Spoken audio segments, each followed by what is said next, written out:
तो एक बार मैं फिर से करता हूँ रैंक का फॉर्मूला, देखिएगा एक बार पहले मैं फिर से लगाता हूँ रैंक का फॉर्मूला, फिर मुझे रैंक का फॉर्मूला देखिएगा, इक्वल टू लगाया रैंक। पहले पूछ रहा है वो हमें कि बताओ कि इस नंबर का रैंक पता करना है, तो हमने बोला 470 अमाउंट का रैंक बताइए मुझे, जम्मू एंड कश्मीर का।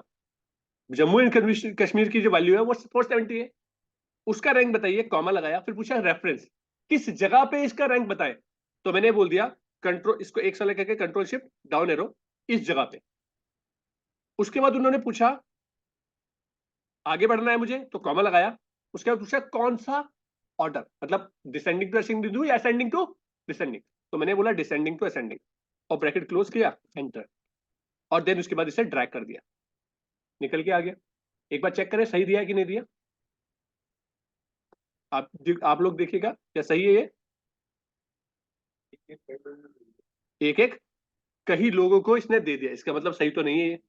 अब ये सही क्यों नहीं है, इसको बताइए, ऐसा क्यों होगा, आंसर गलत क्यों आ गया, फॉर्मूला सही है, कुछ चीज ऐसी है जो मैंने छोड़ दी, क्या हो सकता है।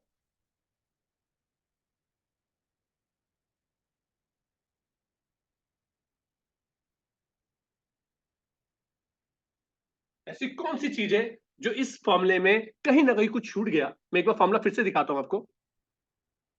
इस फॉर्मूले में क्या ऐसा चीज है, जब मैं नीचे से ड्रैग करूंगा तो इस पे आंसर गलत आ जाएगा। तो आपने ड्रैग किया खाली 473 ना, जी सर, नहीं 320 नहीं है, 474 को ही दिया, और उसके आधार पर लेकिन जब से नीचे ड्रैग करूंगा तो ये तो अपना ऑटोमेटिकली शिफ्ट हो जाएगा, वो मैं चाहता भी हूँ। तो इसका मतलब है 4, ये J37 तो फ्रीज नहीं होना चाहिए था, राइट। ठीक है, तो इसके बाद वाली चीज देखिए, क्या ये बाद वाली चीज फ्रीज होनी चाहिए थी कि नहीं होनी चाहिए, क्योंकि ये भी शिफ्ट तो हो रही होगी।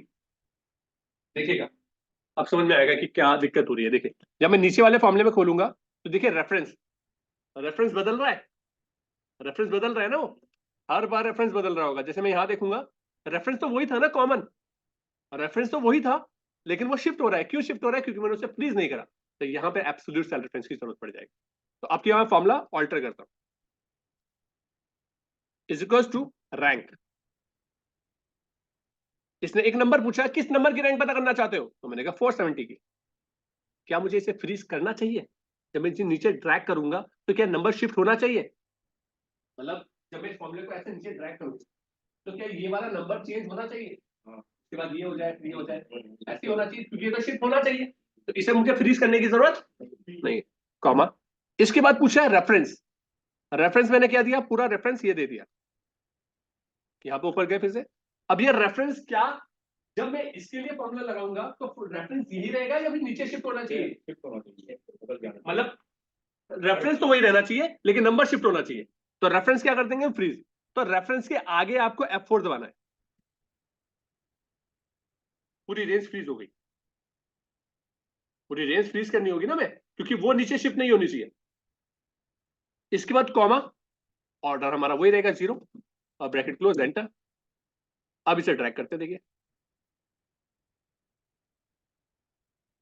अब एकदम परफेक्ट लग रहा है। अब आप एक बार चेक करना चाहते हो तो चेक कर सकते हैं, देखिए इसे चेक करा तो ये नंबर तो अपनी जगह से मूव करा, रेंज अपनी जगह, यही चाहते थे हम। इसीलिए फ्रीज करने का एब्सोल्यूट सेल रेफरेंस की जरूरत कहां किस केस में पड़ सकती है, वो स्थिति कि F4 का कमांड आपको क्या करता है, सेल्स को पूरी रेंज को फ्रीज कर देता है। ठीक है ना, आगे बढ़े। एक बार मैं इसको भी कवर अप कर देता हूं, जो मेरा यहां पर अभी रिकॉर्ड में नहीं आया, तो मैं इसको भी, इस फॉर्मुलेस को भी रिकॉर्ड कर देता हूं। जैसे कि हम लोगों ने अभी लास्ट क्लास में कर लिया था, टोटल कर लिया था, मिन कर लिया था, मैक्स कर लिया था, मिन कर लिया था। एक सेकंड हाईएस्ट कैसे निकलेगा, is equal to large, large के फॉर्मूले से, लार्ज का आप फॉर्मूला लगाएंगे, और आपको ये जानना है अगर कि सेकंड लार्जेस्ट वैल्यू क्या होगी, तो आप इसको लार्जेस्ट वैल्यू को सेलेक्ट करने के बाद उस रेंज को सेलेक्ट कर देंगे, उस एरे को सेलेक्ट कर देंगे जिस एरे में आपको लार्जेस्ट वैल्यू पता करनी है। देन उसके बाद कॉमा, और कौन सी लार्जेस्ट वैल्यू पता करनी है, के वैल्यू वो होगी, और ब्रैकेट क्लोज करके आपने वो 2 लिख करके ब्रैकेट क्लोज करके एंटर कर देंगे, तो आपको लार्जेस्ट वैल्यू पता चल जाएगी। अगर आपको लोएस्ट वैल्यू पता करनी है तो स्मॉल का फॉर्मूला लगेगा, स्मॉल। और इसमें भी पूछ रहा है, एरे पूछ रहा है पहले किस एरे में, तो आपने उस एरे को सेलेक्ट कर दिया, किस एरे में आपको पता करना है। उसके बाद कॉमा लगाया, आगे बढ़े और के वैल्यू बता दी, कौन सी स्मॉलेस्ट वैल्यू, तो मैंने बताया थर्ड, तो ब्रैकेट क्लोज किया, थर्ड लिख करके एंटर कर दिया। अगर किसी पर्टिकुलर एरिया का आपको एवरेज पता करना है तो उसके लिए फॉर्मूला लगेगा एवरेज, एवरेज। और उस पर्टिकुलर रेंज को दे दीजिए जिस रेंज का आपको एवरेज निकालना है। तो हम क्या करेंगे, इस पूरी रेंज को सेलेक्ट कर देंगे और ब्रैकेट क्लोज करके एंटर मार देंगे, तो एवरेज भी पता चल जाएगा। नेक्स्ट पार्ट, ये हमारे थोड़े से बेसिक फॉर्मूले थे। अब थोड़ी सी डेट की बात देख लेते हैं, क्योंकि अधिकतर हमारे पास जब डेटा एक्सट्रैक्ट होकर आता है तो उसमें डेट्स का हम देखते हैं, क्योंकि डेट्स का बड़ा रोल है हमारे पास। इस डेट से ऊपर हो गया तो कितने दिन हो गए, इसके बाद कितने दिन हो जाएंगे, ये डिले डेट्स कैसे आएगा, तो ये सारी चीजें हमारे वर्किंग में आती है। तो देखिए इसमें डेट का, अगर हम ये चाहते हैं कि इस सेल में मैं आज की डेट लिखता हूँ और कल बैठूं तो कल की डेट अपने आप से लिखे, परसों बैठूं तो परसों की डेट अपना, ये डेट अपने आप अपडेट होती रहे। मैं चाहता हूं कि जो कल बैठूं मैं, तो इस सेल में जो डेट मैं लिख रहा हूं वो डेट, आज जो डेट, आज मैं जो फॉर्मूला लगाऊंगा उससे ऐसा होगा, कल मैं शीट में आऊंगा तो कल की डेट दिखेगी, परसों आऊंगा तो परसों की शीट डेट दिखेगी। तो कैसे लिखेगी, उसके लिए फॉर्मूला लगेगा, क्या क्या लगना चाहिए, आज, आज को क्या बोलेंगे, टुडे, बस फॉर्मूला बन गया, टुडे। कितना आसान है फॉर्मूला, ब्रैकेट ओपन, कुछ नहीं लिखना, ब्रैकेट क्लोज और एंटर। कल आऊंगा तो कल ये डेट अपने आप चेंज हो जाएगी, क्योंकि फॉर्मूला रन करेगा। हाँ, ये जरूर हो सकता है डेट गलत आ सकती है, कब, अगर आपकी सिस्टम की डेट गलत है, क्योंकि ये सिस्टम की डेट से उठाएगा। लेकिन अगर मुझे डेट के साथ टाइम भी चाहिए, और हर एक मिनट जब टाइम चेंज हो तो वो भी चेंज होता रहे, तो उसके लिए क्या लगना चाहिए, अभी, नाउ, नाउ, ब्रैकेट ओपन और ब्रैकेट क्लोज। अभी को क्या कर देंगे, नाउ, ठीक है ना, ये क्या लग जाएगा हमारा, नाउ। अब देखिए कभी कभार ऐसा होता है, जैसे डेट लिखी, हमारे को ना कभी कभार ये दिक्कत होती है कि जब हमारे पास डेटा एक्सट्रैक्ट होकर आता है तो उस डेटा का जो फॉर्मेट है वो हमें पता नहीं कि ये मंथ है कि ये डेट है, हमें इसमें से डे बाहर निकालना है। अब इसमें पता ही नहीं चल पा रहा है कि मंथ क्या है, डे क्या है। तो अगर मुझे डे बाहर निकालना है, खाली डे, इस डेट में से डे बाहर निकालना है, तो आप कैसे निकाल सकते हैं, फॉर्मूला क्या होगा, डे, डे, और इसको सेलेक्ट कर लीजिए, इसमें से डे निकल के आ जाएगा, इसमें डे है क्या। अगर मंथ निकालना है तो फॉर्मूला क्या होगा, मंथ, ब्रैकेट ओपन, सेलेक्ट किया डेट, मंथ। और ईयर निकालना है तो ईयर, फॉर्मूला ब्रैकेट क्लोज किया, एंटर। लेकिन अभी भी तो नहीं समझ में आ रहा है, एक बार मैं चेंज करूं, इसे मैं चेंज करता हूं और मैं यहां पे लिख देता हूं 9,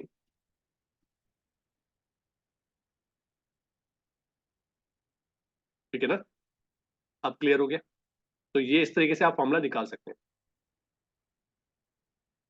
ठीक है, बड़ा इंपॉर्टेंट होता है, कभी आपको ना ये जानना है कि इस डेट के 5 दिन के बाद वाली डेट क्या होगी, 5 दिन के बाद वाली डेट क्या होगी, तो सिंपल आपको क्या करना है, दिस प्लस 5 टाइप कर दीजिए, या तो टाइप भी कर सकते हैं 5, ऐसे 5 टाइप भी कर सकते हैं। और अगर टाइप नहीं करना चाहते हैं, कहीं लिखा हुआ है तो उसे सेलेक्ट भी कर सकते हैं, 5 दिन के बाद वाली डेट।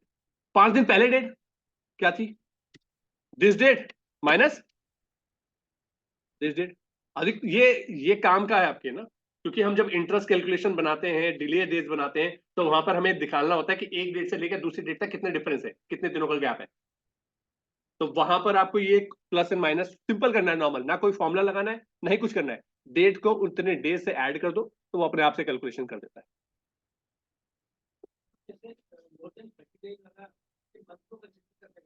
हाँ,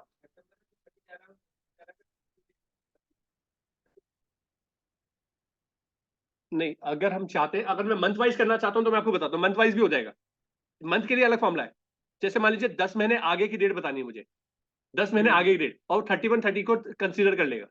कैसे, देखिएगा, अगर मुझे 10 महीने आगे पहुंचाना है इसे, तो इसके लिए फॉर्मूला होगा ई date, e date, e date होगा।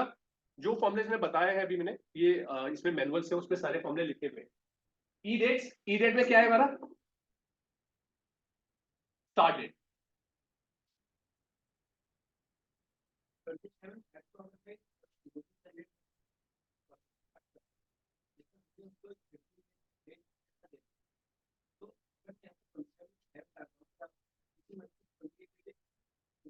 हाँ वो अपना आपका जीवन लेगा सर, बिल्कुल बिल्कुल बिल्कुल सर, वही करेगा वही करेगा, बिल्कुल नेक्स्ट वो इस हिसाब से चलेगा।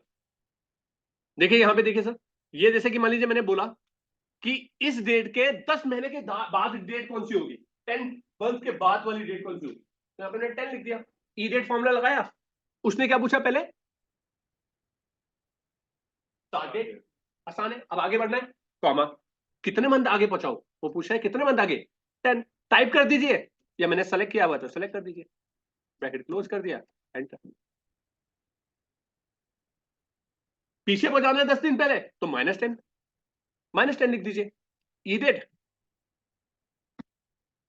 स्टार्ट डेट, कॉमा, और माइनस तो मैंने ऑलरेडी लगाया हुआ इसके आगे, सेलेक्ट कर दिया, 10 दिन पहले वाली डेट पता, 10 महीने पहले वाली डेट पता लगेगा।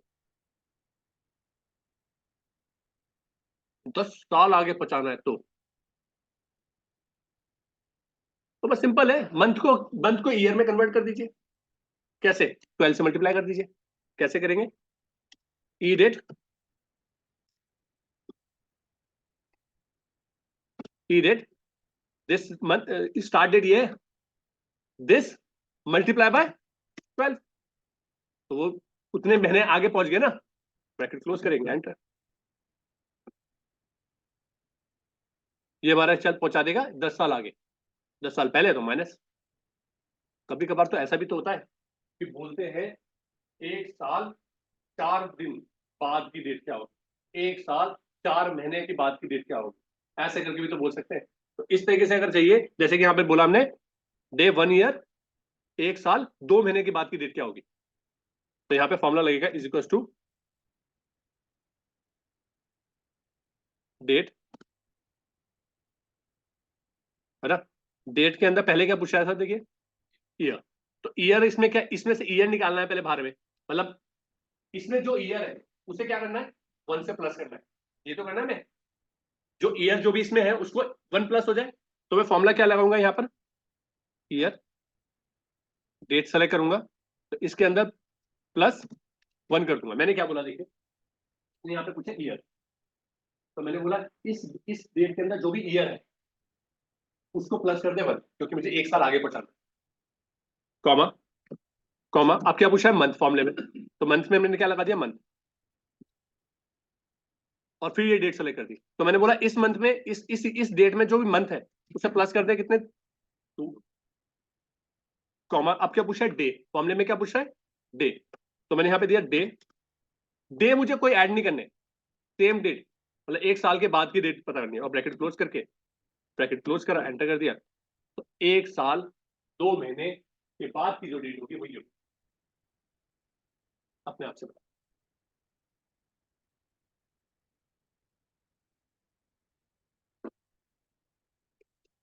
यहां तक किसी को डाउट है तो फिर से रिपीट कर दूंगा किसी चीज में,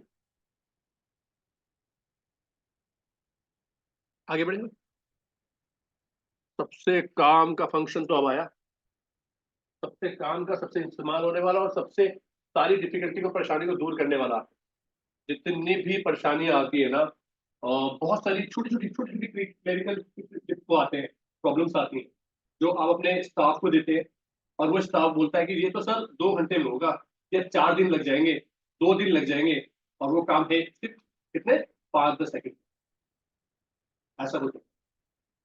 इसको ये सॉल्व करना है। मैं एक सिचुएशन समझाता हूँ, तो थोड़ा जैसे कि मान लीजिए, मैं इसे ऐसे समझाता हूँ, जैसे कि मैं एक जगह का अकाउंटेंट हूँ, और मैं अकाउंट्स मेंटेन कर रहा हूँ। मेरे बॉस को मेरे बॉस ने मुझे बोला कि एक काम करो, सैलरी शीट बनाओ आज। तो सैलरी शीट बनाते हुए मैंने एम्प्लॉयज के नाम लिखे यहाँ पर, ऐसे, यहाँ पर कुछ उनके डिटेल लिखी है, जो भी कुछ लिखी है कंसीडर कर लीजिएगा, कुछ है। और ये 1000 एम्प्लॉयज है मेरे यहाँ। हर बार क्या होता है कि हर बार जब भी मैं सैलरी बना के दे के आता हूँ सर को, तो वो कम से कम 3 से 4 राउंड करवाते हैं मुझे। तो मैंने सोचा कि सर को इस बार इम्प्रेस करना है, और ये कोशिश करनी है कि सर को कोई भी गलती उसमें नजर ना आए। तो पूरे से पूरे दिन भर लगाओ,